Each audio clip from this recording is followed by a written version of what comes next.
Have you ever replayed a conversation over and over in your head? Something small, something that didn't seem important at the time, but hours later, or even days later, you're still thinking about it. What you said, what they meant, the tone in their voice, the look on their face, and the worst part, you can't turn it off. You try to move on. But your mind keeps pulling you back, running different versions of the same moment, over and over again. If that sounds familiar, there's a reason. And it's not because something is wrong with you. It's because your mind works differently. Most people experience life in real time. Things happen, they react, and then they move on. But you don't just experience things, you analyze them. Your brain doesn't let moments pass, it holds on to them and tries to understand them. Why did that happen? What did that mean? Did I miss something? Should I have said something else? It's like your mind is constantly searching for clarity. And in psychology, this is known as deep cognitive processing. It means your brain naturally goes beyond the surface. You don't just see events, you break them down. You examine them. You try to extract meaning from them. And that's not common, because most people don't think that way. They let things go quickly, not because they understand them better, but because they don't go as deep. But you do.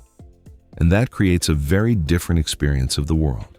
Over time, this kind of thinking builds something powerful: awareness. You start noticing patterns, not just in situations, but in people. You remember how someone reacted last time. You notice inconsistencies. You pick up on small changes in behavior. Things that most people overlook completely. And without even realizing it, you start predicting outcomes. You sense when something feels off.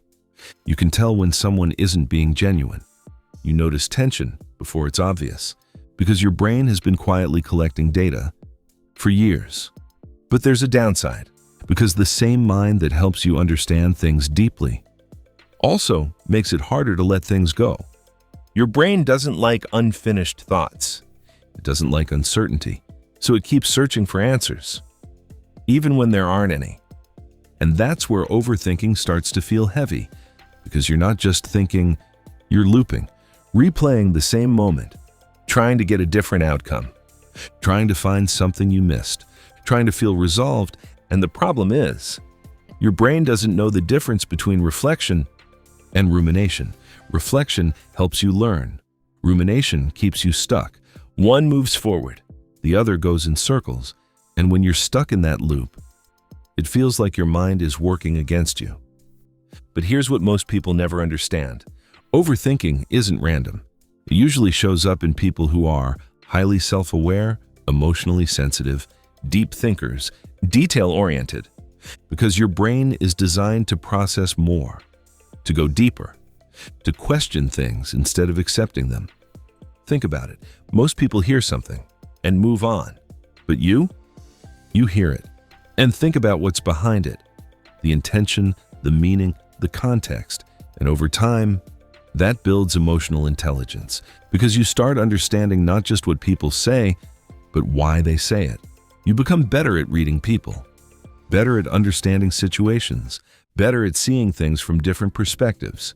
And that's a powerful skill. But it comes at a cost, because your mind doesn't switch off easily. Even when nothing is happening, something is always happening inside your head. Late at night, when everything is quiet, that's when it gets louder. Thoughts you ignored during the day come back, stronger, clearer, harder to escape. And suddenly, you're replaying something from years ago, a conversation, a mistake, a moment you wish you could change. And even though it's in the past, it feels present. This is because your brain is trying to resolve something. It wants closure. It wants understanding. It wants certainty. But life doesn't always give you that. And that's what makes overthinking so difficult, because you're trying to solve something that doesn't always have an answer. And the more you chase it, the more your mind keeps going. But here's the shift that changes everything. Overthinking isn't the problem.